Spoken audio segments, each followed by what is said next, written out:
welcome to my monthly Q&A. Hope you all had a wonderful Thanksgiving, and thank you for joining me today. I'm here to answer some of your most recent questions, so thank you for submitting. The first question is always, how is the market doing? And I want to reference a recent post that I just posted on Instagram, discussing how the market's gonna look for 2021. I think industry experts are generally agreeing that the market is doing fairly well, especially right now. You have a lot of multiple offers, you still have very low inventory, interest rates are still low, and the question really is, how long is that going to continue? So in general, I think the experts agree that we're going to continue to see an increase in prices, but it's going to be very different than what we've experienced recently. Due to mortgage relief options and the CARES Act running out, what we're going to see is we're probably going to see some foreclosures and a wave of distressed properties hitting the market, which should bring prices a little bit down. But at the same time, the lack of inventory and the low interest rates should keep prices still increasing, but at a much steadier and slower pace. So Freddie Mac and Mortgage Bankers Association agree that there should be about a 2% increase next year, and others predict a smaller increase of about just 0.2%. It's really crazy with COVID and everything going on, so you really don't know. But again, interest rates are low, and industry experts expect them to continue to remain low. We may not see any more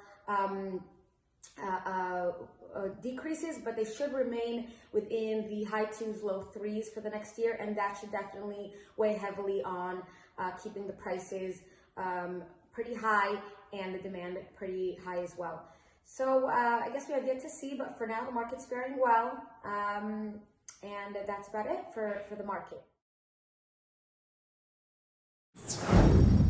The next question is, what is the best time of year to sell? Is it better to wait till the spring? So that's a common question that we always get asked, especially during this time of year.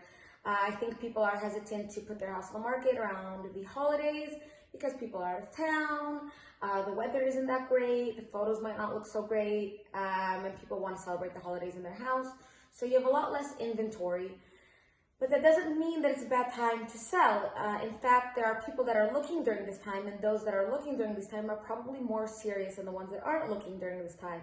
And so because you also have less people putting their house on the market, you also have less competition. So what you end up having is more serious buyers and less houses to compete with. So if you really need to sell, this isn't actually a bad time to sell. We're in California. The weather is usually pretty good. We might have a few rainy days, but other than that, if you need to sell now, there's no reason to wait till the spring. That's basically my advice. And I think the same goes for buying as well. People try to time out the market. It's impossible to time out the market. You don't know what tomorrow holds.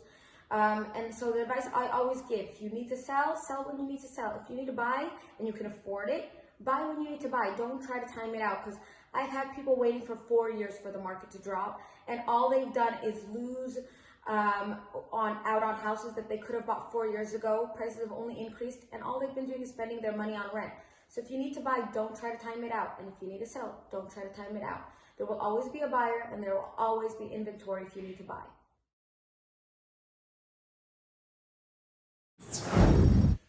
So the last question is, what can I do to help increase my curb appeal? So I love this question because I'm always into doing small projects around the house to increase your home's value. And I think curb appeal is one of the best ways to help maintain your house and increase its value without doing very much. Oftentimes, even just a fresh coat of paint will do a lot to brighten it up. Changing the color from darker colors to nice, bright, more modern colors really helps.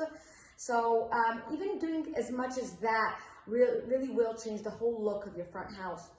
Other things include landscaping. I know a lot of people are more water conscious and into conserving water and saving money, and there are a lot of ways to do that nowadays.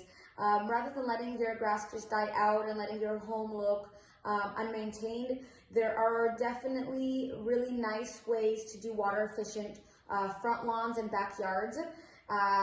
So one thing that you can do is get a really great landscaper to do it, and they can find really nice ways to do water conserving shrubs and different kinds of stones. and really nice way to get it done. I've seen it done in ways that don't look so great, so make sure that you either go on Pinterest or find a nice way to do it without letting it look like it's just been let go. But there's definitely really great ways to have water conserving front yards.